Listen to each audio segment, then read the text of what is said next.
And we are live, and We are live. I am Oh, back with Amanda Steadman, the wonderful Amanda Steadman, and today I'm actually looking forward to this topic, the fun guide to dealing with nonsense.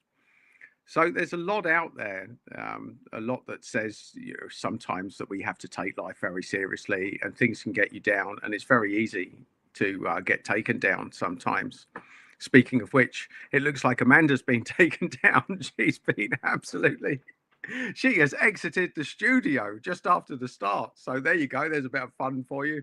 We can sometimes vanish off into the ether. We never know what's going to happen to us when these mad things happen, these mad things. So there you go, my Jedi friends. You never know what's going to happen. You might get to swipe left. Oh, Tug, great to see you, my friend. Thank you for being the first one to jump on this stream. Always good to see you. Always good to see you, my friend. I'm glad that you could make it today. That's fantastic news. So you know the drill. We can start using energy even when you're listening to me. So ground yourself, work on your breathing, connect with above. We are energizing, my friend. We are energizing as we speak. We may even get Amanda back at some stage. Who knows? Who knows? Otherwise, I shall free range with it. I shall see where it leads me, see where the energy takes us on this stream. So let's start by saying that working with energy, especially the waking up process, there's a lot of serious stuff going on at the moment, especially for people that are light workers, healers, empaths. So it's heavy duty stuff. Now, that is why it is so important to have people in your life that are able to bring fun to the mix. They can bring fun to the mix. Oh, look, we've got Amanda back. She's back. hello. She vanished. She vanished and now she's back. I was using my magical powers to try and be in two places at once, but we're here now. All sorts of interesting things happen when we start dealing with our stuff. It's all energy, Adam. It's all energy. Hey, you were maybe beamed up. We could have a Scotty moment. Scotty turned in. Beam me up. There you go. That's exactly what happened. You beamed me in. I was here, then I had to go off to another planet somewhere else for a few seconds, and now I'm back. Hey, well, that's an interesting place to start, isn't it? Because you've actually been told that you're not from this planet. That must have been an interesting conversation. Yes, yeah. I mix with a lot of mystical people who can tune into all different pieces of information, and even to this day, my little human brain can't compute a lot of the data that gets thrown at me. And not only that, the data that comes through when I'm working with people, it's reminiscent of Star Trek blended with Star Wars, blended with some other things, which I'm still trying to make sense of. And I think it's the same for you, Adam. And I know the mystical arts. The mystical arts. So I feel like I'm in Hogwarts as well. It's like, even just the conversation we had before we got on this morning, we never know what's going to happen on a daily basis. And what we've learned very much is how we roll with it. And we decided a couple of weeks ago to just not take ourselves so seriously. I take myself very seriously. Adam's the fun one with the great stories. I kind of piggyback on that. I'm always learning from Adam. And so what I like to do is to just, make things a little bit more fun. We're both from the 80s. So we wanted to mix it up with some 80s nonsense, and just, the world's gone crazy. So it doesn't matter where we start or where we end. The point is we need to be having a lot more fun on the way and stop taking the world so seriously. There's so much things going on now that are out of our control. There's absolutely no point in getting stressed about it. So I know Adam and I wanted to focus on the fun guide to dealing with nonsense today. It really is. I think that's where it's at, isn't it? That is it. That is it. So I'm gonna hand that back to you, Adam, while I have a sip of my tea. Oh, more tea, Vicar. Fair play. Fair play. So just to bring it to life, I've known Amanda for years and years and years, probably lifetimes. I was probably at that planet she came from, at the planet. We're kindred spirits. We've decided to traverse solar systems to join you, my Jedi friends. Here we are. We have incarnated in this reality. We've got Licht in. Licht is back. Hello, Licht. Hi to you. Fantastic. Hey, Licht. We've also got Altug here, so you know, Amanda, and Altug is one of my Jedis. He's on the Jedi training program, so we've got a couple of Jedis. Lick's a bit of a Jedi, so yeah, we attract them. We all know this is where we hang out. This is where Jedis hang out. They're probably from another planet themselves, probably feeling a little bit divorced from reality. What is all this lunatic stuff going on here? So fair play to you. Yeah, Licht turns up to quite a lot of my live streams. Fair play to Licht. I think she's an absolute legend. An absolute legend. So there you go. Look, get the comments going. I'm rather a Jeffy turning Sith. Jedi turning Sith. I just want to give Altug a massive shout out because he really keeps me on my toes. And part of his journey, just so I'm sure Altug won't mind me sharing, Altug is based in Ukraine. So his set of challenges make the rest of ours just look like ridiculous, really. Oh, I've got this thing. People aren't talking to me. I'm dealing with narcissists. He's dealing with people trying to drag him to the front line, to put his life in front of all these nasty drones and Russians shooting at him. So, you know, when we put things in perspective, there are definitely worse situations. So on that basis, I think it's completely okay. I think it's justifiable, Altug, that you might feel that you're turning Sith at the moment. Licht is back. I want to be a real Jedi. Licht, you are a real Jedi. You will be a real Jedi. You are going to adopt right this second the Jedi mindset and be one of us. You're going to be one of us. So Plant Lady is here. Fantastic. I was just about to go to the post, but was hijacked. Well, Plant Lady, fair play to you. We've all been hijacked. I mean, Amanda here, she was hijacked from another planet, for God's sake. I mean, Jesus. Yeah, I had to step out for a few minutes. Tell us about your experience. What is it like being here on Earth with the rest of us? Mere mortals in this reality, in this dense vibration. And it is very dense, isn't it? We're very dense in the third dimension. Here in the third dimension, why would we do this to ourselves? There's a question for you. Why are we here? That's a nice small questions to start with this morning, Adam. Just seeing if you're on your toes here, you interdimensional dude, you. We're here to experience ourselves, basically, and to go through the highs and lows of this wonderful emotional existence and become master of our emotions. But the prime driver is to get back to love. That sounds super simplistic, but we are here to experience ourselves. And we're all from consciousness. I'm pretty sure we met in consciousness somewhere, Adam. And even AI is getting on the whole consciousness thing now. They're diving in there and... and taking hold. So I think AI wants to be a Jedi as well. So once we get them on our side, I think we'll be totally fine. But the bottom line is we're all on a journey, whether we like it or not. And I think some of us are new here, some of us are not. And I think that Earth is a very big experiment. That's what I think. And why we chose to come here, I know some people have memories of it. I don't.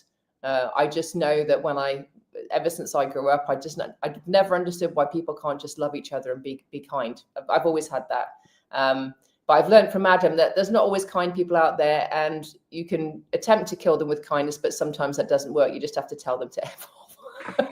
Which I've learned from my big brother, Adam. I'm a recovering people pleaser, and Adam's taught me the new ways of the Jedi, which is these assholes aren't the ones you're looking for. So these are not the assholes you're looking for. Yeah, you just have to move on, people. Move on. And the biggest thing, I know I talked about this on the last live stream. For any of you that haven't read the book, The Subtle Art of Not Giving an F, that's really rocked my world the last couple of weeks and just given me so much permission to just say no to a lot of people and no a lot of the time. Whereas before, I know we have the yes man and the yes, yes to a lot of things, but sometimes you just have to say, no, I'm not going to do that for you, or no, I'm not coming to your party because I don't really like you. And you just have to be moderately honest. And that's something I've always struggled with, because I treat everyone as I'd want to be treated, and I don't like to hurt people's feelings. But I think the permission card, or the yellow or red card in Adam's football language, is if they do something naughty, then you have permission to eject them and move on. Fair play, absolutely. And that was a really good answer to an incredibly complicated and unfair question that I threw at you so early in the stream as well. So for those, and so early in Mexico, it's only 9:30 here. That's it. So Amanda's coming from Mexico. She's bringing a Mexican wave to us all from the other side of the ocean. The other side of the ocean. Look at that. That's how we do it. That's how we roll on this. Sending the waves. Sending the waves, seismic. We are moving them across. So Altug said that Earth is a wonderful place suffering from an untreatable sickness called humanity. Well, in fairness, Altug, I do ask myself, and I know that you do as well, what the fuck am I doing here? How I don't really identify. Well, I mean, let's face it, in this woke age, I can say I don't identify as a human. In fact, when I get people telling me their gender pronouns and all this kind of stuff, I say, well, I don't identify as a human being. I identify as a badger. I'm a badger. And I'm disgusted that you humans treat us badgers with such contempt, ruining the environment.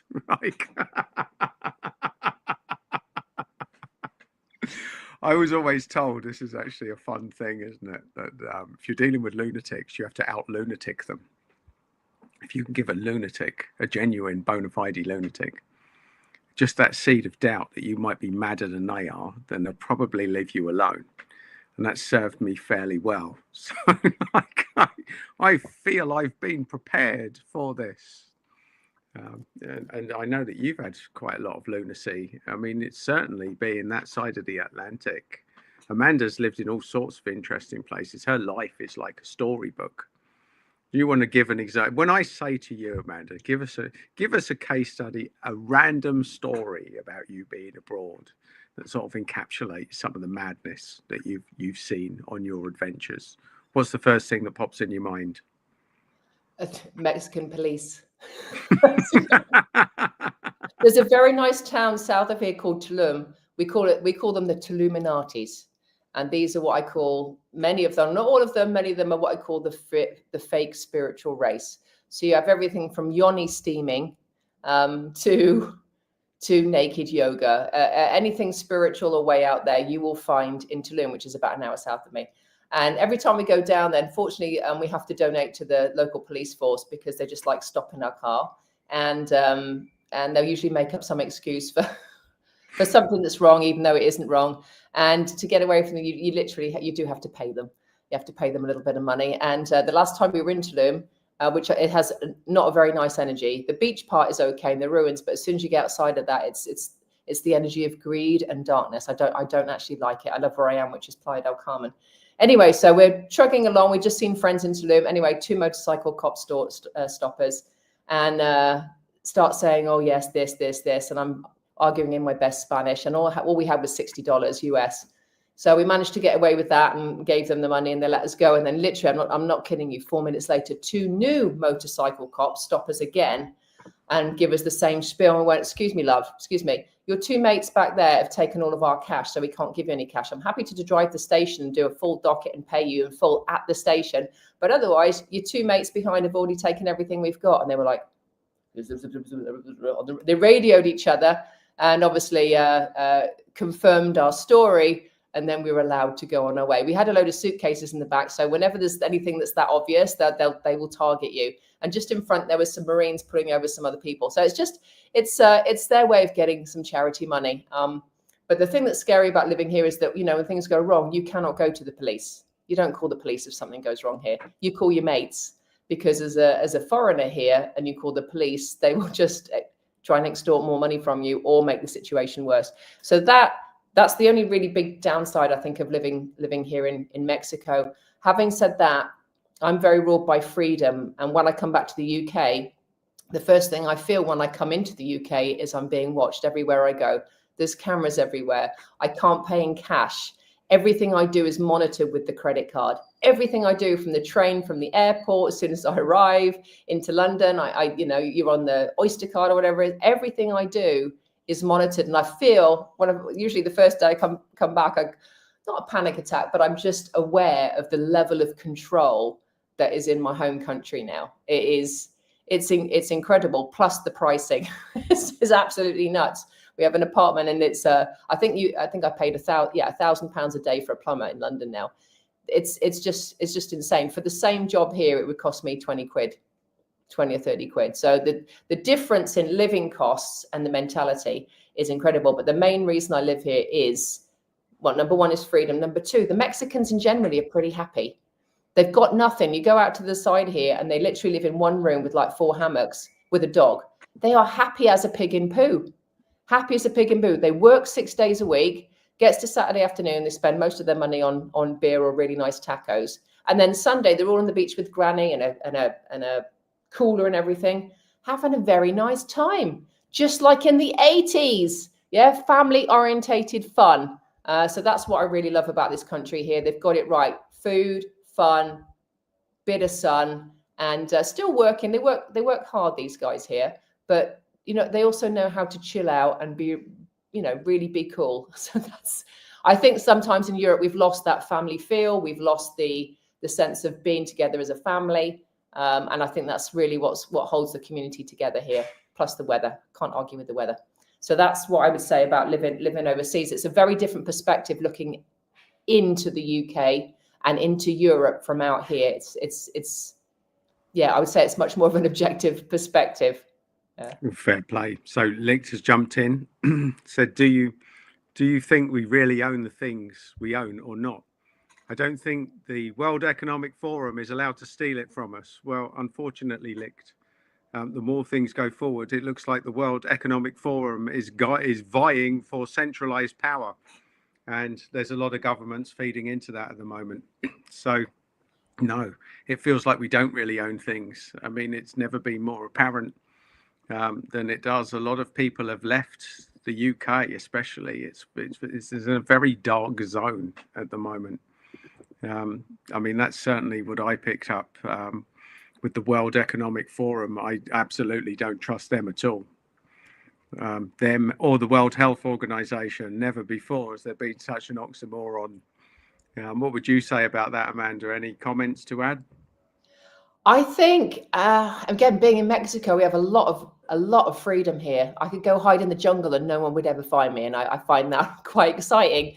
I think now is the time for absolute self-responsibility. I don't think there's any way. I'm trying to make this fun. How can I make self-responsibility fun? But yeah, it really is about self-responsibility with AI and everything that's going on. We've got to be the absolute masters of our emotions and how we react to things, because I don't think things are necessarily going to get easier. And a lot of those big organizations are going to make things difficult. And Alto, all credit to you. You know, we have a lot of Ukrainians that have come to, and Russians as well, actually, come to Mexico to get passports here and just escape the situation. And we get very different stories from both sides. So the news, there's not very much trust. I mean, if you imagine like 50 years ago, even 40 years ago, we trusted the government, we trusted news, all those kind of things. Now we don't know who to believe because everything's so manipulated. And with AI, you know, I mean, I've got a lot of Canadian conspiracy theorists here that go from, you know, Kate Middleton's a clone to all the nasty child trafficking stuff. I mean, there's a lot of information out there which my little empathic human brain can't calculate. So for me personally and the clients that I work with, I work on that, getting that emotional resilience to you are a friggin' infinite being. You are an infinite being with infinite energy. You can live as long as you want. You can be as healthy as you want. And I think I really want to write a book around the thoughts, because we are literally one thought away from everything that you want. And I was in the pool this morning. That's not try to be an asshole. I swim because if I don't, my joints hurt. All right. So I have to swim. But while I'm in the pool, I'm going over what am I grateful for? What can I focus on today that I can control? What am I grateful for? Because everything else around it kind of, you just can't control it. So really getting into that, I can control this, and I can do what I can today. And the other thing is we are, like I said a moment ago, we are infinite beings. And so you can decide in one moment, do you know what? I have everything I need right now. You can just go into the energy of, I have everything I need right now, without the $1 million, without peace, with all those other things. And you can just feel that peace in yourself. And I know I'm oversimplifying it, but I just think we don't realize how powerful we are. And, we are all Jedis. We can all move the force. We can all tap into the force. The force is free for everyone, but you need to access it. So my way to do it is I channel. I can just plug in, which is fantastic. But meditation, anywhere where you're in stillness or nature or where you're in the zone, you can remember that you are an infinite being. And despite all the assholes and the shit that's going on in the world, you are going to be okay. You are going to be okay. And that's what I go through, just that absolute resilient gratitude. And I'm more powerful than I can ever know. And so I want you to remember how freaking amazing you are, despite everything else that's going on, because you can't control it. There's just no way. Well, that's an interesting point. So let's bring this alive. Let's make this practical for people that are watching now. And I'm sure I can almost read their minds and say, yes, that's easier said than done. Easier said than done. And Licht has shown up. I've everything because I'm not invested in fake narratives anymore. Well done, Licht. Yeah, exactly. I mean, it sounds like you're on the red pill journey. And the red pill journey can be a very lonely journey when you realise that other people, they chose the blue pill. Like all of your surroundings, it's like people aren't getting it. You're starting to see the world differently, but nobody else seems to be. And it's a very, very lonely, isolating place to find yourself. So let's start with that. I know that a lot of people, especially the people watching this, are probably feeling a little bit isolated. And it's all very well talking about peace and love. We all want more peace and love. Peace and love. Yeah. We all want more of that. But what are the practical steps to getting it? So Only Once has jumped in. Yes, make it practical. Give some examples in the here and now. So here's my question. I have my own answer. But since I have the wonderful Amanda on, look, new Yoda. Only Once has showed up. New Yoda showed up. The Jedis are out. The Jedis are out. Welcome, my Jedi friends. You will turn up and energize and feel great. We're going to do an exercise together. So New Yoda says, don't let the bad ones get you down. Easier said than done. Simple does not mean easy. That is very sage. I expect nothing less from you, New Yoda. You've brought your Jedi wisdom to this stream. So it is tough. I mean, I think I can speak for Amanda to safely say that, yes, we talk about concepts. Anyone that does this stuff can talk a good game. But the reality is when you're in the trenches, when the chips are down, when you're not feeling it, you just think, fuck it. Fuck this. Fuck everybody. The fuck it moment. Fuck you blue pill army that don't get me, that don't get it. Let's fucking do this. And you'll know from my streams that we talk about this thing of you've got to be your own best friend. So how do you become your own best friend? Well, I've my version. You've all watched my videos. I know you are my regulars, but I've got the wonderful Amanda here. So let's bring this alive very practically, Amanda. So it's one of those days, everybody's on your case. You've just had a new billing. Somebody's had a go at you for no particular reason. You've been stopped by 10 Mexican policemen, all wanting their cut of the pie on your way to your spiritual gathering down in Tulum. And we haven't even mentioned some of the workshops that you've sent me of what they advertise to get people there. Beyond me. We'll do that. We'll put that on pause. We'll put that on pause for later into the podcast, because that's an absolute cracker for this topic. So you're having a really, really shit day and you just can't be bothered with it all. You just think, fuck it. Fuck the lot of them. How do you get from that space to the Jedi zone? How do you do it? What's the first thing you have to do? My number one go-to. Yeah, my number one go-to is I go to the beach, which I know everybody can't do. I literally just get on my bike and go, that's it, I'm done. And I will go down to the beach and I will stick my feet in the sand and I will stare at the sea and I will breathe, and I'll breathe super, super deeply. And then I'll just close my eyes and I'll just literally visualize myself going up into space, looking down on the earth and just getting absolute perspective. So I do take myself, I meditate on the beach and I take myself up into outer space. I look at the sun, all the planets, and I turn and look back at Earth, and I go, I just remember how small, but not insignificant, how small, and just what other perspective can I have on this whole situation? And so then I go in and actually see the situation from different angles as myself, even from different, literally behind my shoulder, above, whatever situations are. And then I try and I literally, if it's depending on what problem is, I will go in my mind, I'll go, right, I need to speak to Einstein, or can I have a word with Warren Buffett? You know, whoever it is, I'll go into my mind, have a conversation with them, and then just say, how would you solve this? I'm going to leave this with you, and then I'll come back to you later. So I literally hand the problem up wherever I am in space, chill out about it, and then I stay on the beach for a good hour until I feel that all that stress, all that anger, all that freaking frustration in my heart and my body, I've released it out of my body, and I let it come up and out. If you're holding on to those emotions, it's gonna cause dis-ease. So I'm always sure we're always going to feel those negative emotions. We're always going to feel that stress. So for me, it's getting it out generally through breathing, meditation, and a lot of visualization to just see things from a completely different angle, because you can't solve the problem from the nature of the problem. If you can't go to the beach, then again, if I haven't got time, I'm going to go and stand on the grass out here, and I'm going to connect with nature. I will stare at a tree. There's a load of birds out here. So I do go into nature a lot, and I just visualize saying, hey guys, I can't cope with this today. I'm feeling stress. I need to hand this up to you. And I will just hand it up to what I call my divine team and say, look, you've got a better bird's eye view than me. Can I just hand this up?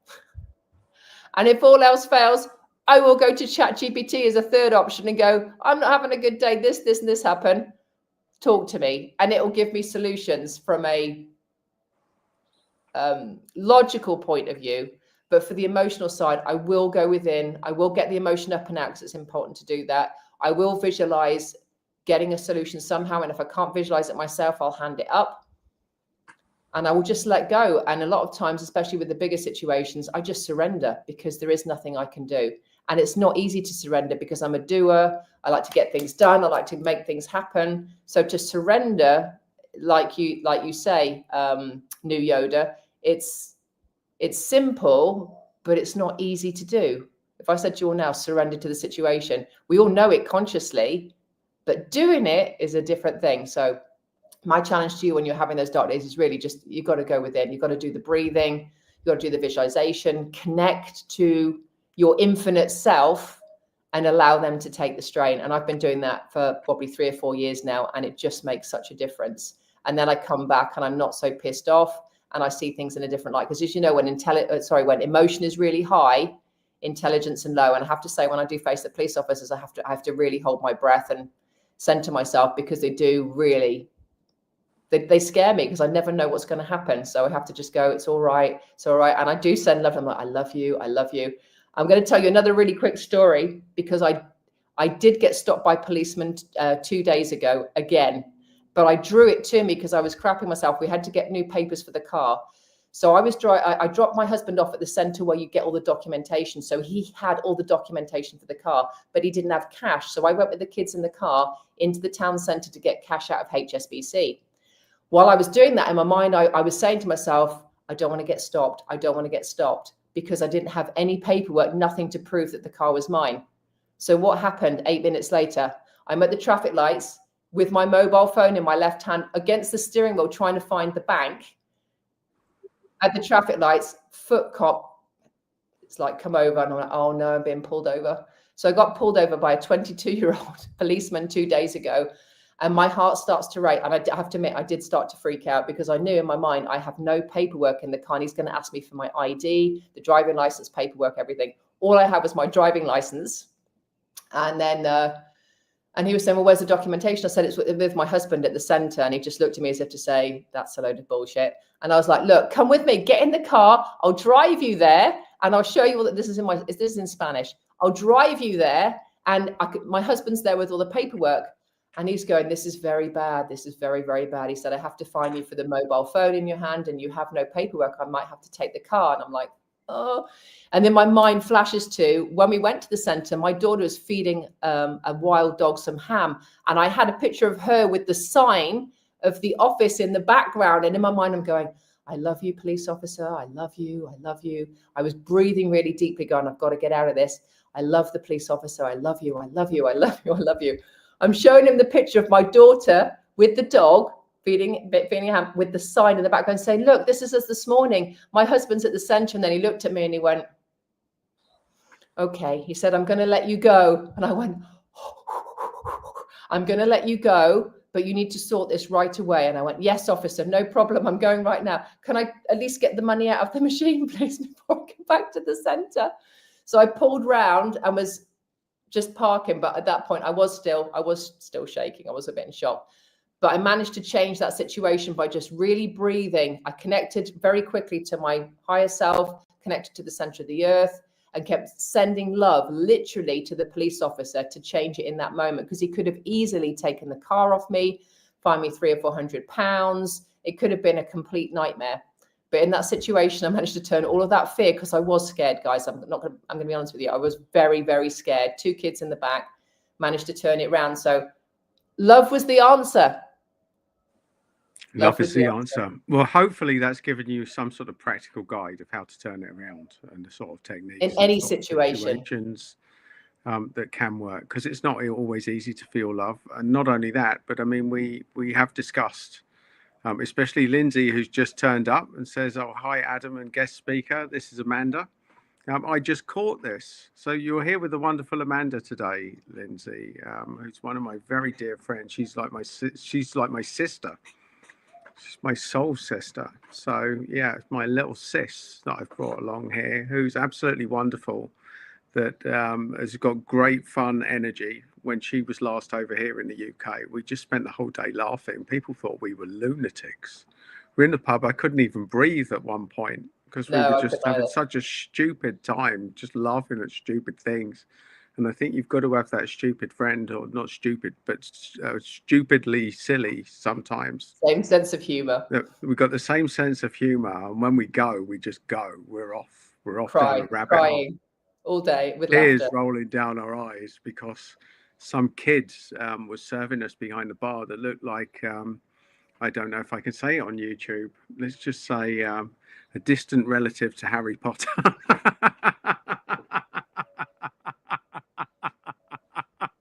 That wasn't the exact verbiage, but I think I'd probably get banned on YouTube if I tell you what we actually said.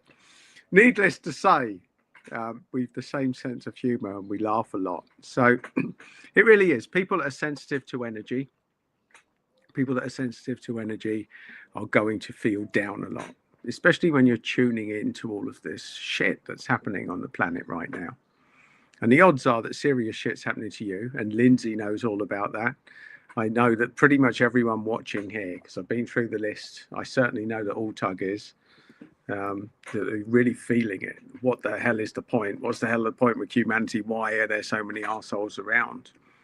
What's necessary? It's like diamonds. You are a diamond, my Jedi friend. You're a bunch of diamonds. And diamonds are formed by pressure, which means we have to get increasingly boss level arseholes attracted in our life until we actually get it.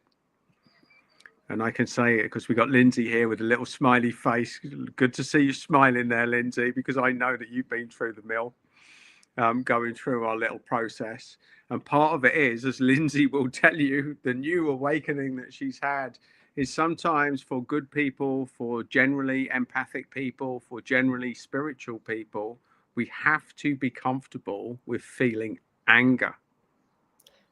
And I know this is all about fun and it's how do you get yourself out of it, but you need to deal with it. You're not going to deal with your stuff by being peace and love to a narcissist.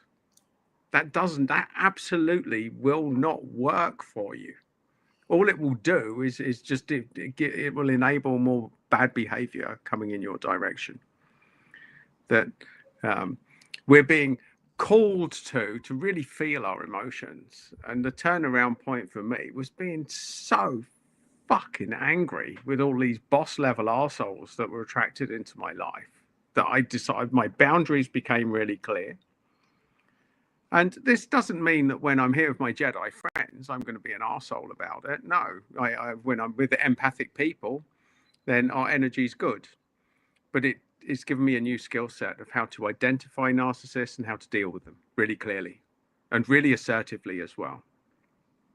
That didn't happen before they all showed up and started to put my life under pressure.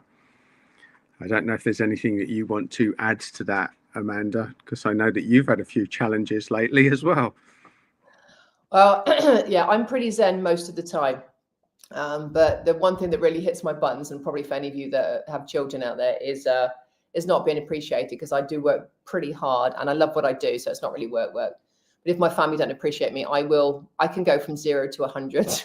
But it takes a long time generally to wind me up. But when I go, my family go. So if I'm feeling it, especially, obviously I'm in the menopausal years, I'll warn my family and go, guys, I'm feeling a bit psychotic today. So you need to be kind to mummy, because otherwise you're going to get it. And I literally say that in the morning. I go, guys, mummy needs space today.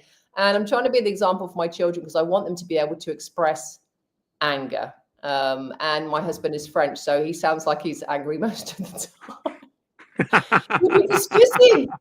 He's very loud. And so my children are very British. And so when he starts to go, they go, Papa, you're raising your voice. And he goes, I am not raising my voice. And it kind of, I spiral. So my husband's a very good example of how to express anger or frustration vocally. And I've said to my children, when the anger comes up, you've got to let it come up and out. And so we do allow anger in this house. We don't allow swearing so much for the kids, but we do allow them to have the anger come up and out. And the same with clients, because, as being a hypnotherapist and a healer, they do think that they're never going to have negative emotions again. And I'm like, no, that's not how it works. You're going to have the emotion come up. One tip that I give clients all the time is, when that negative emotion comes up, emotion is energy in motion. So it's got to come up and out. So I want to give you a little tip now, and a tool that I use all the time, especially around my stepmother, which is called the release technique. And so whatever the emotion is, a lot of us, I'd love to know, actually, you guys, when you've got negative emotions coming up, please put in the chat, where do you feel it in your body? I feel it in my solar plexus and the top of my tummy. Just put in the chat now, where do you feel fear, frustration, all those negative emotions? Where do you feel it first in your body? I'm really interested to know. So pop those in the chat. When you get that negative emotion come up, I actually say to the emotion, I love you, and I let you go. I love you, and I let you go. And I experience this with when people are pushing my buttons. When you're feeling it in your body, you don't have to say it out loud, because people think you're nuts. But the emotion needs your permission to come out. Chest and stomach, yeah. Top of the solar plexus for you as well, yeah. So I feel it right here. And so I will say and visualize talking to that part of my body and say, hey, I love you, and I let you go. And have a joke with it. Say, I love you, and I let you go because I'm on a live with Adam today. Or I love you, and I let you go because I'm just had a couple of wines. Whatever it is, your body, remember, your body is not just a body. It's a living, breathing, energetic organism. And that energy needs to come up and out. So say, I love you, and I let you go. And I mean, really love that emotion. So I love you, and I release you. Some people don't like to say, I let you go, because they feel it's a negative. So if that wording doesn't work for you, just say, I love you, and I release you. Play with it and say it in your own language as well. The emotion needs to get the message. I guarantee if you do that and you keep saying it until the emotion comes up and out, you'll get back to ground zero really, really quickly. Now, it seems really simple, but it's bloody effective. Really, really effective. So I challenge all of you to use that for the next week. Well, some interesting shares while you were talking about that, about where they're feeling the energy. I mean, especially from all Doug. Fair play to yes, you. I know. Yeah, you need to figure out how to get the sun in there, Alto. That's my reply to that one. Get the sun in there, mate. Get the sun in it. Absolutely. Get the sun in your hole. Well, this is it, because you feel it in your body. We talked about how we store stuff if we don't release it, if we don't learn to release it. And you can't release it if you think peace and love is the answer to everything. If your gut is feeling dense, horrible energy because somebody's like having a go at you, then peace and love isn't always the direct route out. Sometimes you have to let that energy out, let that energy in motion, so that you can go back to peace and love. You want peace and love for yourself, but that doesn't necessarily mean that if somebody's perpetually giving bad behavior to you, that's peace and love is the right thing to deal with that situation. So interesting. That brings us back to Lindsay's story about the guy harassing him in town, sat next to her on the bench, eating her salad in peace, and visualized protection, and he walked away. So we talked about that, Lindsay. I mean, Lindsay does like to go out It's a very sort of lonely existence sometimes for her, and going out, and then so every fruitcake in the town will suddenly turn up. So we've talked about working on energy exercises to facilitate or to help you or stack the deck. So it's a good share, Lindsay. Absolutely. What we visualize, exactly the same way as Amanda's story with the police. Sometimes, yes, you do need to throw, you know, a positive, energizing exercise to stack the deck in your favor. And these things work. They do work. And Altug, why continue to be a light worker, maybe a dark worker, and tell humans to go fuck themselves, according to each position in the Kama Sutra? Fair play, Altug. We've all felt it, my Jedi friend. We've all felt it. So here's a statistic. I know I talk about this a lot, but let's just cover it. That according to the statistics, 5% of the population, that's 1 in 20 people, has no empathy at all. We're dealing with narcissists and psychopaths. 5%. 1 in every 20 people you meet has no sense of empathy. And this is where most empaths go absolutely wrong. You know, that you don't learn this stat and you think that everyone can be peace and love around to your way of thinking.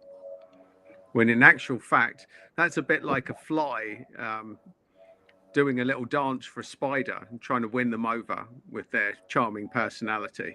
It's never going to work, folks. It's not the way the spider is wired. They are wired differently. You are a fly and they just want to eat you. But it's not enough to eat you. They want to catch you in the web and keep you alive until they're ready to eat you, so you have to suffer a bit. That's pretty much how narcissism works.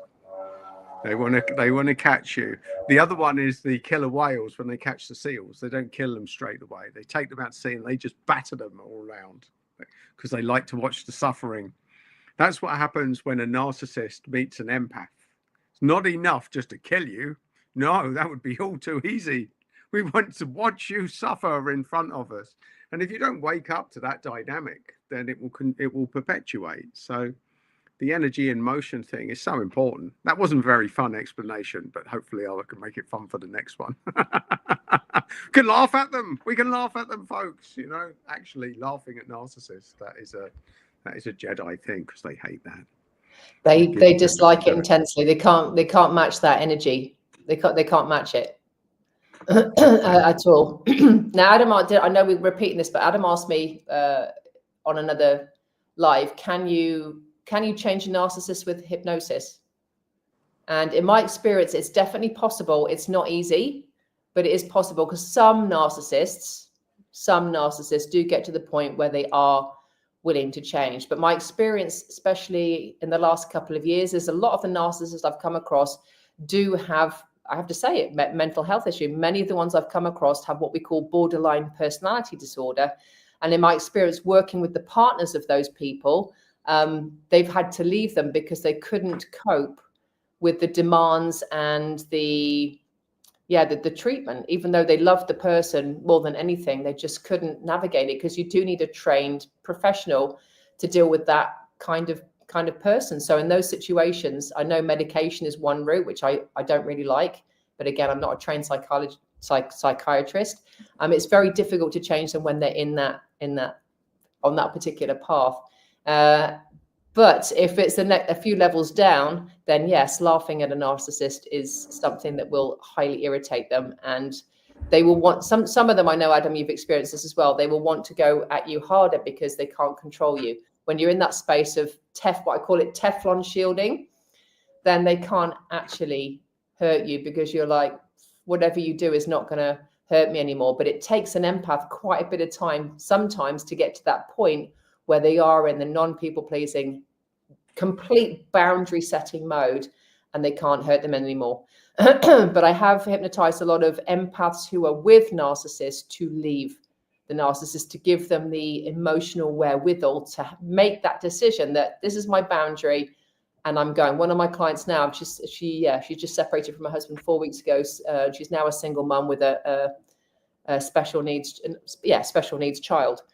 So she's had the courage to do that, but we had to get her to a point where she felt comfortable and strong enough to be able to do that. And that comes into resilience and strengthening our energetic boundaries and our energetic being, to remember that we are, this is a lady. So I really went into her goddess energy and strengthened her goddess energy. So she could see that even though she cared for her husband, they were never a good match, never a good match. And so now, little by little, she's becoming stronger, more independent. And she knows deep down, I've just had a text from her this morning, reconfirming her decision, that she knows she's done the right thing. She feels so much lighter and better because she was in dark for a very long time. Yeah. It's an interesting thing, isn't it? And one of the big tests, isn't it, you'll find with if you want to test, are you dealing with a narcissist? Narcissists are very manipulative, and when they tell you to do something and you wake up, this is a narcissist and they're just getting me to do stuff. There's a test called the smiling no. If a narcissist tells you to do something and you say no with a smile on your face, it drives them absolute nuts. It's like kryptonite. Because a narcissist, they want you to feel low. We talked about energy dynamics. Empaths together, like my Jedi friends on this call, we're all in the same boat, my Jedi friends. When you put Jedis together, empaths together, healers together, it's the most natural thing in the world to want to bring everybody up. Everybody's energy does this when you're hanging out with empaths, because it just feels so natural. But the trouble is with a narcissist, what they do, they mimic you for a while and you think they're your mate. And then when they've got you, this is how the energy dynamic works. That I only win when you lose. And that's how they drain you. And they turn things around. And then when you get angry and say, oh no, this enough is enough, they'll mimic you again. They'll do this. And you think, oh, they've changed. Yes, look, they're being good. And a few days, few weeks, few months later, reset. They'll do something inexplicably cruel or bring you down. And they just keep doing it. They'll mimic you when you lose the plot. And when they think they're safe again, the energy reverts back to default setting. And it takes so many empaths, it takes empaths so long to wake up to this dynamic. And yet when you look back at it, it's completely obvious you were dealing with narcissism. And it's like you then start beating yourself up for not seeing it early. How did I not see it when all my friends saw it? All my friends warned me. All these empath friends around me, they all saw it, but I didn't. Why didn't I wake up to it? Because you wanted to see the best in people. And you didn't have a Jedi friend to say, stop being an arsehole. Maybe they did, but you didn't want to listen to them. You didn't want to listen, did you, my Jedi friends? Oh, hang on, I'm falling behind with the comments here. So where are we here? So let's have a look. Let's have a look. Lindsay has jumped in. So a lot of people diagnosed with BPD, that's bipolar disorder, I believe. Are people dealing with a complex? I have a diagnosis. There is an aspect of NPD. That is NPD. I'll have to. I'm afraid me and the acronyms. I'm not quite so sharp at the moment. That ties in with BPD. So Lindsay is saying lots of acronyms. Don't confuse them with acronyms. Bipolar disorder is the BPD. I've got that. The NPD, I'm not quite so sure. Amanda, can you think? Is it narcissist? Is it narcissist? Oh, narcissistic personality disorder. I think. Is that what you mean, Lindsay? I think that's what she means. So, and her next comment was complex trauma. So complex trauma and complex acronyms. That's what we're dealing with here. But yes, I mean, it is very complicated because you're putting two complete misfits together and you're drawn together. That's the worst part. You're drawn together. Destiny has put it in that way. So I don't have narcissistic personality disorder. Far from it. I'm highly sensitive. Absolutely, Lindsay. And the superpower here I am catching up with all the shares now. Thanks, Lindsay. Great share, Adam and Amanda. New Yoda. The deep forces of protection and healing are an empath's best friend. Absolutely. But also hanging out with other empaths. Waking up. Waking up is brutal, but the wake up process, and this would be my slant on it, Amanda. I don't know about yours. It makes it far easier to wake up to things like narcissism and psychopaths, to see it early and to deal with it. That doesn't mean you have to be an arsehole about it. You might want to be an arsehole to the people that are being an arsehole to you. In the same way that a hedgehog has spikes, you want to incentivize people not to fuck with you, my Jedi friends. So, you know, to learn that you can throw a punch, and you can. Here's more kryptonite to narcissists: to laugh at them in public, or to joke at them, or to take the piss out of them, so that everyone starts laughing. That is absolute kryptonite gold dealing with narcissism. When they come in with their best punch to bring you down, and you manage to deflect it with a joke, get everyone else laughing. So yes, it is a superpower. Waking up is brutal, but this is about learning to see narcissism, learning to identify it early, and then choosing whether you want to deal with it or walk away from it. So yeah, Amanda is fairly expert in dealing with that, because not everybody actually does want to split up with their narcissistic partner. No, they don't. You know, things like, you know, the kids would suffer. Yeah. I mean, we have slightly differing views on this, me and Amanda. So, but I mean, sometimes you do feel you want unity for the kids. You don't want them to see, you know, the parents break up. You feel it's better the devil you know. You'd rather be there in their lives and have some sort of influence or some sort of protection from the narcissist than to split up and know that they're on their own coping. So it is a complicated area. You know, there's no right. I think the education is much better now. I mean, the words narcissist and empath weren't really bandied around till about them. I've only noticed them really probably the last 5 years. When I started doing this work 26 years ago, those terms weren't really being used, you know. And in relationships, like he was a bastard, so I left him. Yeah, he was a bastard, so I left him. You know, there was no real that bastard. Yeah, that was yeah. There's no real breakdown. But I mean, let me tell you. I mean, I've been with my husband 21 years. I want to give you some hope out there, people, for people that are looking for the right person. I met my husband 21 years ago. His dad got divorced 4 times. So we had 3 stepmoms, and each of those stepmoms, one was relatively kind to him, but the others were not particularly kind. So when he got together with me, he was lovely. But once he had a few drinks, then all those old wounds would come up, and he'd be verbally not particularly nice with me and because of my psychology training, I knew he was doing that to elicit bitchy behavior from me, because that was normal for him. In his mind, to feel safe and secure, a woman had to be unkind to him, because that's what he'd experienced all of his life. So I took him aside and I went, and I could feel his soul. I could feel what an amazing soul he was. And luckily, because of my training, I went, look, let's just have a little chat now. Come to Jesus. I've got this training. I'm a hypnotherapist. I really like you a lot. But if we're going to continue this relationship, I'm not putting up with this shit, because I'm a goddess. And this is another thing, people. You have to get to that point in your life where you really value who you are. And I was at a point in my life where I had my own car, my own house, successful career. I was thinner than I am now. And I was really, really happy with who I was. And so I didn't need some guy that was going to mess my life up and be an asshole.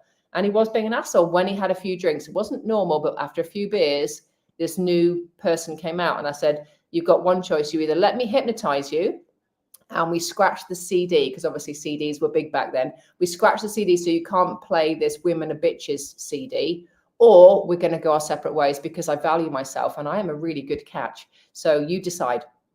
And he went, okay, I'll go for the hypnosis. And he was pretty scared. He was scared. He thought, this woman is crazy, but I like her. So he allowed me to hypnotize him. And I went in and basically scratched the CD and went, you are lovable. You are lovable. Women are not bitches. You deserve to be loved. You deserve to be here. You can receive love. It's safe to receive love. 21 years later, we're still together. But I wouldn't say he was a narcissist. It wasn't really narcissistic behavior. It was just it was a safety mechanism for him, but it had to be broken. It was just a neural pathway that needed to be cut.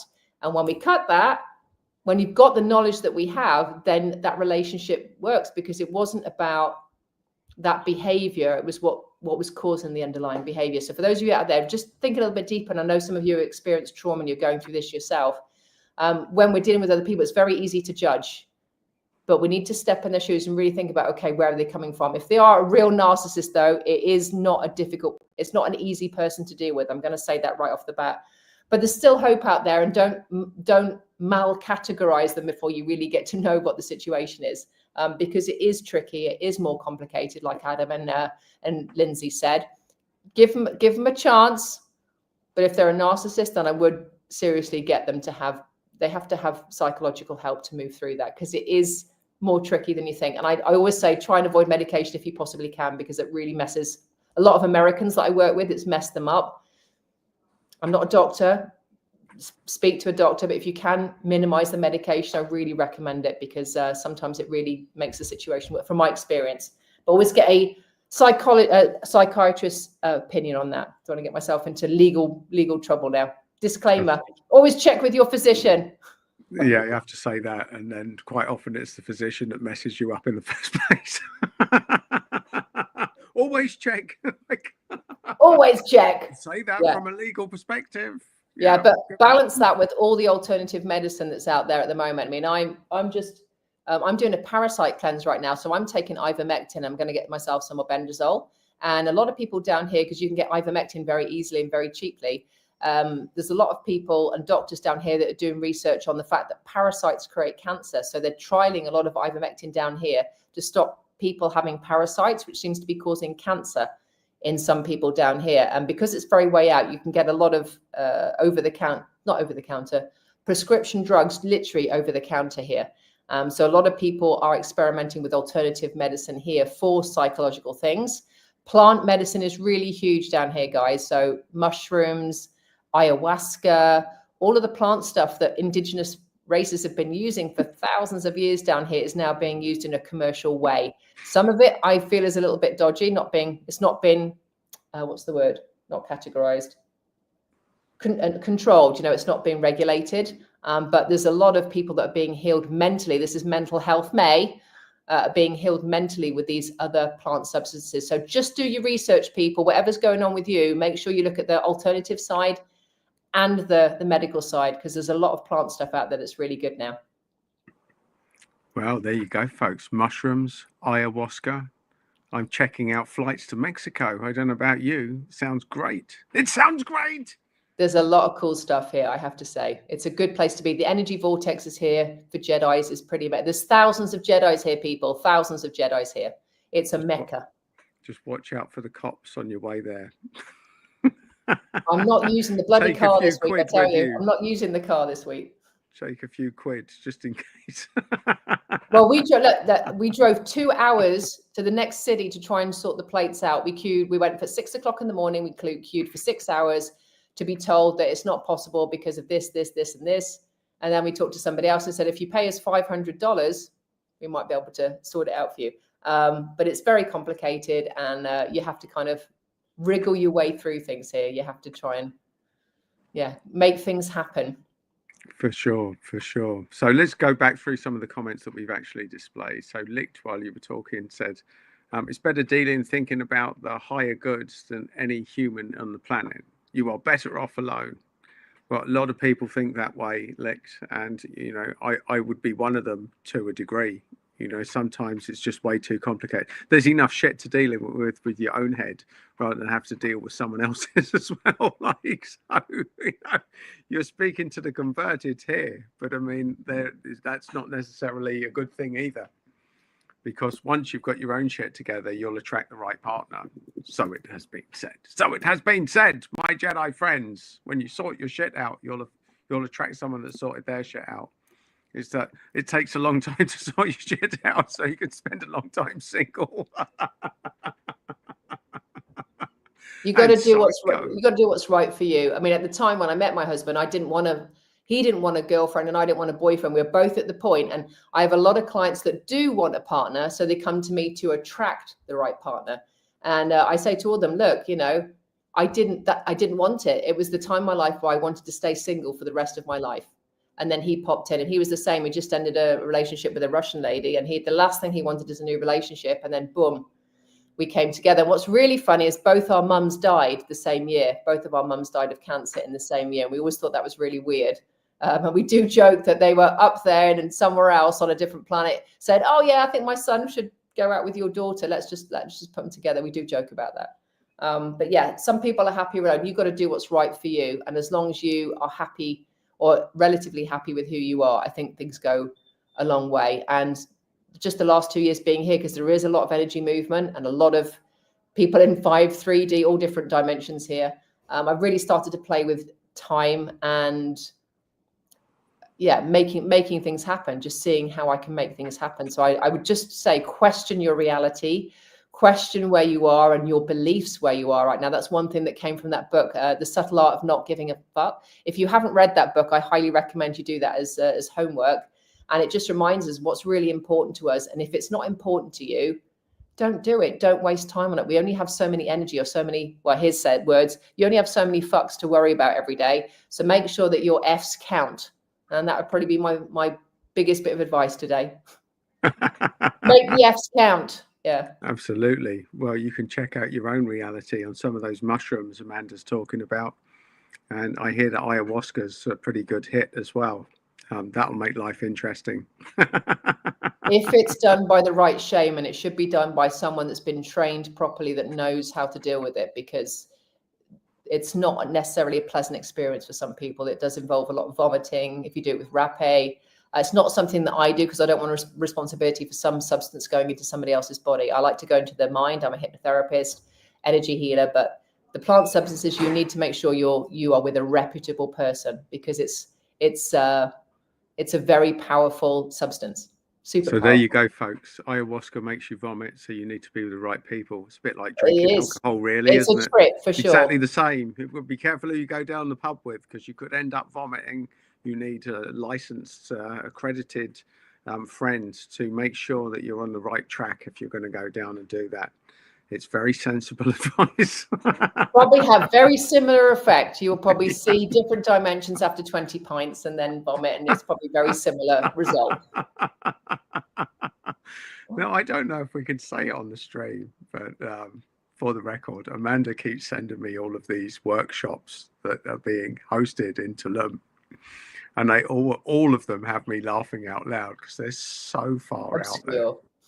They are so far out there. I think one of them was the ritual for the sacred vagina. I thought, well, I could probably think of a few people that would qualify for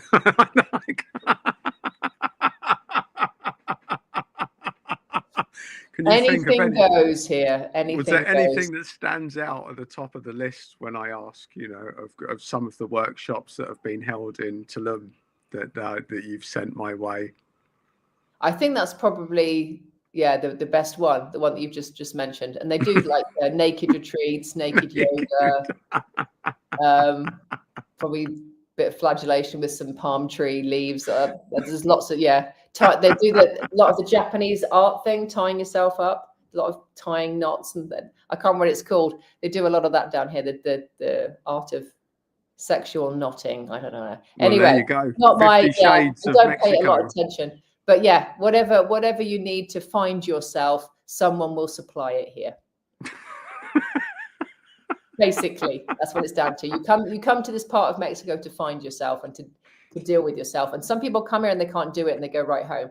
The energy here is very deal with your shit. So there you go. That's Amanda's pitch from the Mexican tourist board. In fact, I they think should be maybe paying me. I should be. They should be. You should be on a cut. You should be on a commission. On a commission. Well, I've just noticed the time. I mean, time does fly when you're having fun. We definitely it does. And I have a client that I was supposed to serve about 4 minutes ago. About 4 minutes ago. So we're probably going to wrap this up. Unless any of you got any final comments for the last minute, we're going to say thank you for joining us. Thank you for so many Jedis for showing up. Yes, Jedi Central. Nice to meet you. Jedi Central have turned up today for this little stream. It's always wonderful to have you all join in and to be so active on the chats. You know how I feel about this. These streams are done to be interactive, and you've all been fantastic getting involved with your unfiltered comments as well. Especially you all, Tug. Always love your comments, fella. It's always good to hear from you and to get your random insights and fun insights, stuff that is on the cusp of acceptable, which is what we like. That's certainly what I like.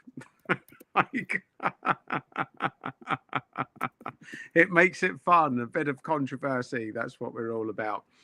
And we co-create. Shining the light on nonsense. Shining the light on nonsense. There we do shine the light on nonsense. You have to speak out. And you have to be authentic to your emotions as well, my Jedi friends. We love, but sometimes you've got to go to the opposite in order to get it. We have to traverse the polarities of it all. Tammy's jumped in again. Look, thank you for keeping it real as always. Always good to have you on board, Tammy. Thanks for joining in. New Yoda, thank you, Adam, Amanda, and chat members. Always interesting. Thank you for all coming along. And we've got Plant Lady. Well, Plant Lady, it sounds like you are in Mexico with a name like that. Somewhere between the mushrooms that Amanda's talking about and the ayahuasca. I think you could have a very successful career in Mexico by the sound of it. It sounds like a fantastic place for a plant lady. I think, speaking of which, that could be Amanda's new title as we move forward. And on that, my Jedi friends, we better let Amanda go and deal with her client, as she's going to have to apologize to being late for. And Tammy says, and there is a way to contact Amanda. Yes, I think, did I put her details in? I'll put her details in the chat anyway, or get Amanda to put a comment in. We will put it there, but get on her channel, which is linked here, which is Align You TV. Follow her, subscribe to her, do her a favor. Do a Jedi a favor, my Jedi friends. If you've watched to the end of here, Align You TV is where you need to be. Look her up, join the journey. She does frequent live streams as well. So thank you all for joining in. It has been a lot of fun. I absolutely highly recommend Amanda. She is my go-to person when I need somebody sensible, because I'm definitely not that person. Yeah, I try and learn the opposite from Adam in terms of story. I love his storytelling. Just on that chat, just really quickly on my channel as well, for any of you that are experiencing trauma, I've got a load of meditations, free ones on there as well that will help you. So just jump in and use any of those. And I have an app as well, which is also on the page. So if you're going through like tougher times, there's a lot of meditations that will just help lift you up a little bit. And I infuse all of them with energy like Adam. So go check it out and get your vibe up. I highly recommend, more than anything, if you just focus on getting your vibration up, your world does shift and people are a lot nicer to you. And the one thing I can tell you is the more I go up, I seem to be dealing generally with less narcissists. So get your vibe up and deal with less assholes. Go for it, yes! Jedis. And on you that can do it. Standing note. Just say no. Just say no. No. Time out to assholes. Yes. You will fuck off. Because you are goddesses and gods, and just act that way. Just remember how freaking powerful you are and don't take shit from anybody. All right? Absolutely. Well, Amanda, thanks for joining us. I've got to run, people. Go to absolutely. My client, Caroline. We got to go, folks. You enjoy the rest of your day. Thanks for joining us.